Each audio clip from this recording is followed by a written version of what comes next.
geng, selamat datang di V Channel. Gimana kabar kalian? Semoga selalu sehat dan baik-baik aja ya.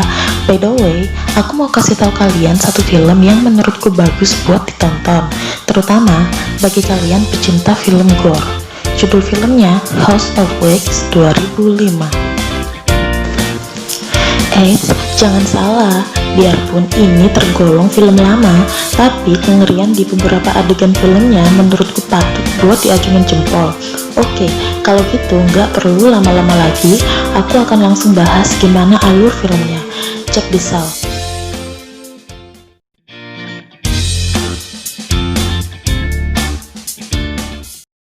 Di awal film, kita akan diperlihatkan sosok emak-emak di dapur sedang memanaskan cairan lilin.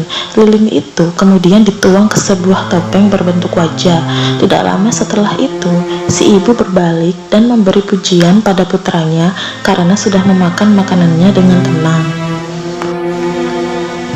Selang beberapa menit, suaminya datang sambil menggendong satu putranya yang berteriak histeris dan menolak untuk makan. Si suami meminta tolong pada istrinya untuk membantu menaruh anaknya yang bandel itu ke sebuah meja makan khusus. Saat sudah berhasil, si ayah langsung mengikat kaki anaknya, sementara saat giliran si ibu mengikat tangannya, dia mendapat cakaran dan akhirnya langsung menampar anaknya. Dan gak lama setelah itu, film pun dimulai. Sekelompok remaja yang sedang melakukan perjalanan di malam hari untuk mengisi waktu liburan dengan menonton pertandingan sepak bola memutuskan untuk menepikan mobil dan berkemah di suatu tempat. Di saat lagi happy-happy, sebuah sorot lampu mobil yang baru saja datang menyilaukan pandangan keenam anak muda tersebut. Kesel dong, apalagi di sini lampu mobilnya nyorotin mereka cukup lama, kayak sengaja lagi merhatiin gitu. Beberapa kali mereka mulai menegur si pemilik mobil untuk mematikan lampu, tapi si pemilik mobil kayak nggak peduli dan seperti sengaja melakukannya. Nick yang dari tadi dia menikmati mirasnya mulai kesal dan langsung berdiri melempar botol mirasnya tepat mengenai sebelah lampu mobil hingga pecah, dan nggak lama mobil itu pun pergi. Keesokan harinya, Pike dan Carly yang baru menyelesaikan piece of the tour-nya kembali mencium bau busuk yang semalam mereka hirup. Karena penasaran banget, si Carly ngajak sahabatnya buat cari tahu dari mana asal bau tersebut. Entah meleng apa gimana, si Carly yang lagi jalan justru terperosok jatuh ke dalam tempat pembuangan tulang belulang hewan yang sudah mati. Carly yang panik berteriak meminta tolong, dibantu oleh Pike di atas sana yang juga berteriak manggil para cowok-cowok untuk segera datang.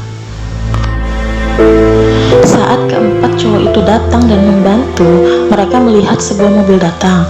Mobil itu sangat mirip dengan yang menyorotinya semalam. Hanya saja, lampu mobilnya nampak tidak pecah dan baik-baik saja. Si pemilik mobil turun, membuang bangkai rusa. White lalu menegur lelaki tersebut dan Carly mempertanyakan sebuah tangan yang tertancap di sana. Tanpa menjawab, si lelaki tadi mendekati tangan tersebut dan langsung mencabutnya. Mereka semua sudah ketakutan dan mengira tangan itu sungguhan, tapi ternyata rupanya tangan tersebut hanyalah tangan palsu dari sebuah manekin yang dibuang pemiliknya. Bikin kaget saja.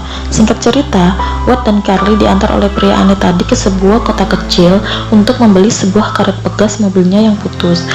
Sementara di tempat lain, teman-temannya yang tadi pergi untuk melihat pertandingan malah terjebak kemacetan parah dan akhirnya memutuskan untuk putar balik.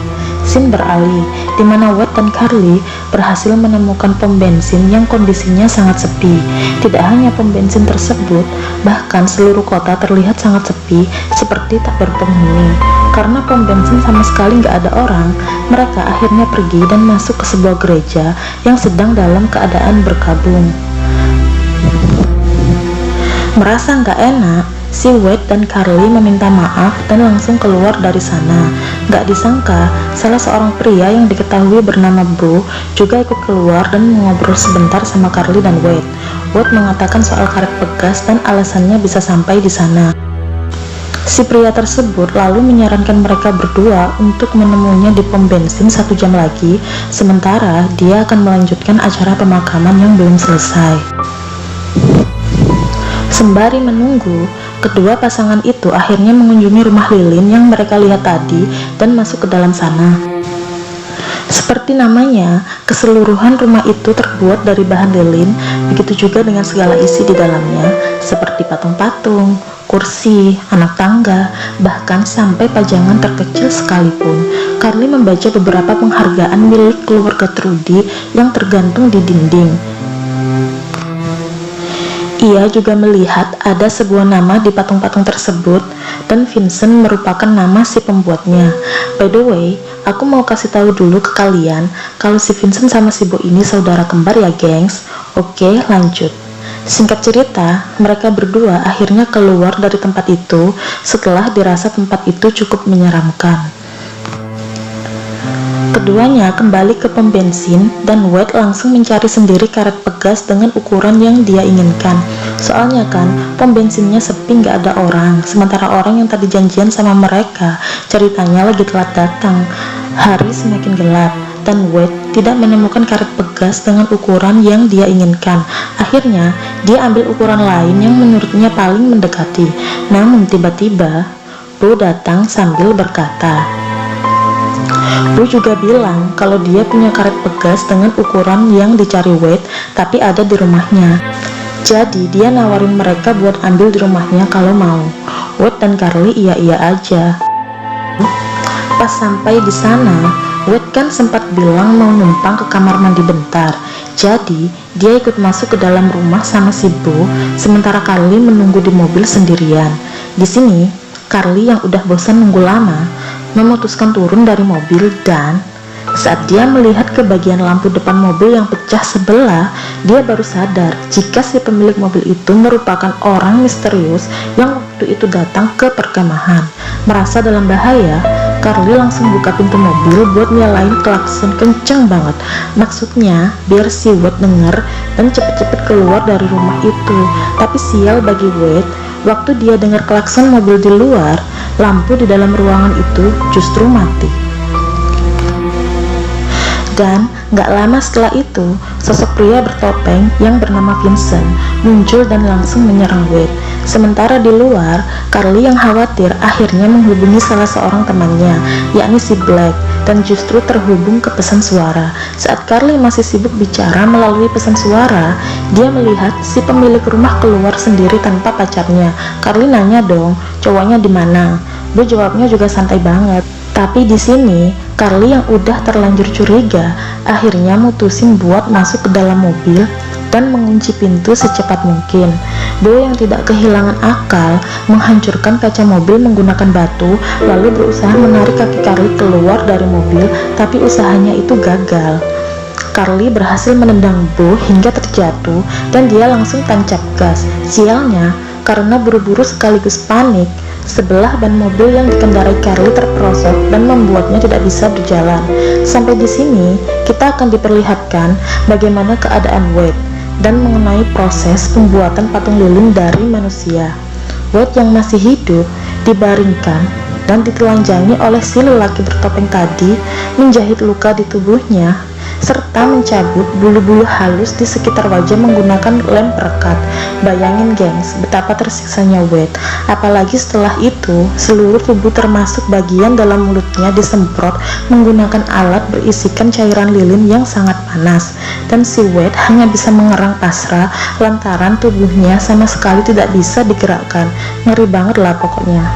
Adegan lalu berganti, di mana Carly yang kebingungan mencari pertolongan. Teringat tentang orang-orang di gereja, dia pun masuk ke dalam dan justru mendapati orang-orang di sana bukanlah manusia, melainkan patung-patung lilin. Ini semua bisa terjadi karena memang keseluruhan penghuni di kota itu telah dibunuh dan dirubah menjadi karya seni patung lilin seutuhnya. Singkat cerita, Carly akhirnya berhasil tertangkap. Bo lalu membawanya ke pom bensin dan menyekapnya di ruang bawah tanah. Di sini, Carly sempat mendengar teriakan Dalton yang berusaha mencarinya bersama dengan Nick. Tapi karena kerasnya suara musik yang menyalakan, Nick dan Dalton sama sekali tidak bisa mendengar teriakan Carly yang meminta tolong. Mereka berdua akhirnya mutusin buat berpencar. Gak lama, Nick yang berada di sekitaran pom bensin mendapati Bo keluar dari dalam sana. Dia bertanya pada lelaki itu mengenai Wade dan juga adiknya. Sementara di bawah sana, Carly yang mendengar obrolan dua pria itu berusaha mencari cara supaya Nick bisa mengetahui keberadaannya. Rupanya Bo mengetahui hal itu. Dia langsung jongkok, pura-pura benerin tali sepatu sambil ngeluarin sebuah tang. Lalu tiba-tiba Carly cuma bisa mengerang sambil nangis buat nahan rasa sakit di jari telunjuknya. Kemudian Carly mencoba membuka paksa bibirnya yang tadi dilem dan berteriak sekencang mungkin. Nick lalu berlari masuk ke dalam pom bensin. Setelah memastikan lelaki tadi tidak akan bisa masuk, Nick berlari ke ruangan bawah untuk menemui Carly, lalu melepaskan ikatannya dengan hati-hati.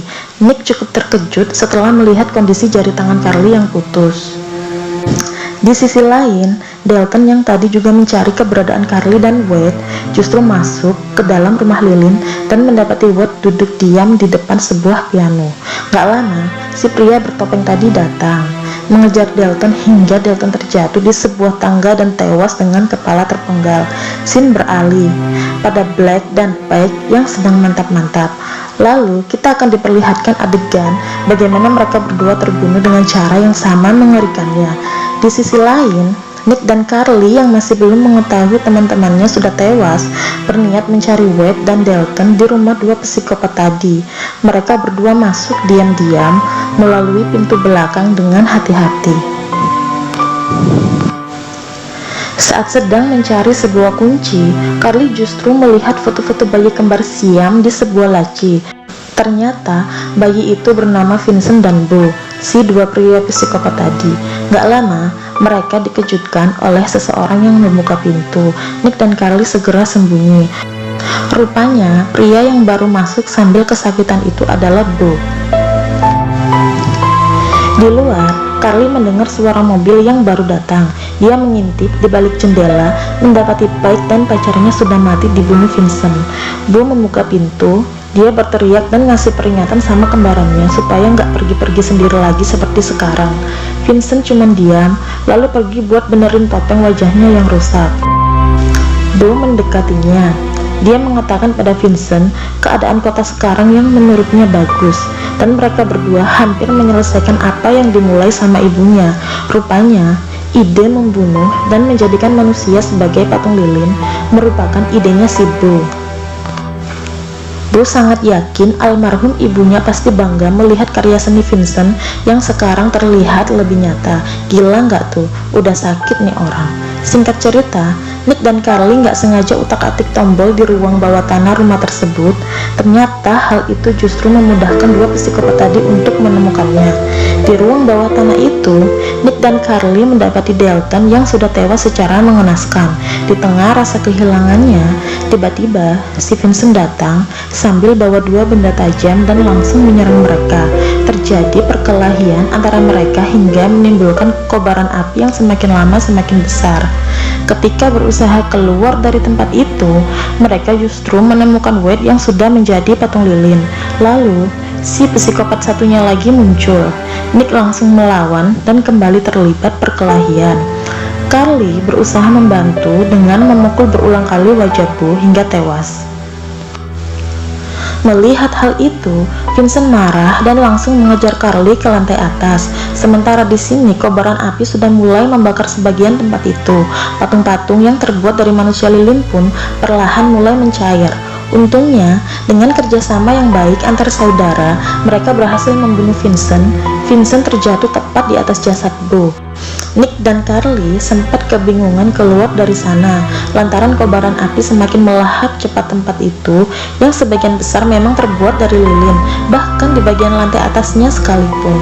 Mereka berdua akhirnya berhasil keluar dan selamat dari kebakaran tempat tersebut dengan cara melubangi dinding yang juga terbuat dari lilin. Lalu, film pun tamat. Jadi begini guys, di sini aku bakalan sedikit ngasih penjelasan gimana bisa ada pembunuhan besar di kota itu, tapi pihak berwajib sama sekali nggak tahu. Jadi, kota itu merupakan kota kecil yang sangat sulit dijangkau dan sudah lama terbengkalai sekitar 10 tahunan semenjak penggilingan gula yang ada di sana tutup. Parahnya lagi, di peta pun kota itu sebenarnya udah nggak ada. Kalau bukan karena asap kebakaran, polisi mungkin tidak akan pernah tahu jika di sana sudah terjadi pembunuhan massal. Oke gengs, gitu aja penjelasan alur filmnya. Semoga kalian terhibur dan film ini bisa menjadi referensi buat kalian tonton. Jika kalian suka sama videonya, jangan lupa like, komen, dan subscribe. Terus aktifin juga bel notifikasinya biar kalian tahu waktu aku upload video berikutnya. Terus, kalau kalian tahu film bagus lainnya yang perlu ku review di sini, bisa juga kasih tahu aku di komen bawah ya. See you next video guys.